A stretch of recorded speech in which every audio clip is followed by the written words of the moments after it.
নমস্কার বন্ধুরা, গণেশ চতুর্থীর অনেক অনেক শুভেচ্ছা। নয়ডার সেক্টর 70-তে আজ এসেছি আমি পুজো দিতে। মন্দিরটি খুব সুন্দর লোকেশন, গাছে ঘেরা সুন্দর। হনুমানজির পুজো দিয়ে শুরু করলাম।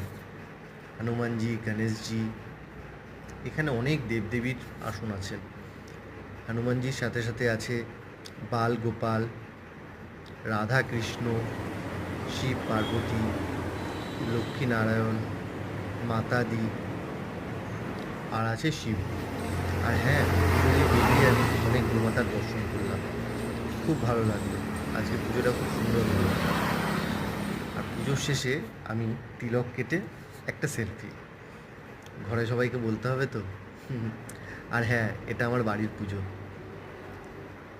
গণপতি বাপ্পা মৌরিয়া, মঙ্গলমূর্তি মৌরিয়া। সবাইকে খুব ভালো রেখো, সবার মনোবাঞ্ছা পূর্ণ করো। Bye bye.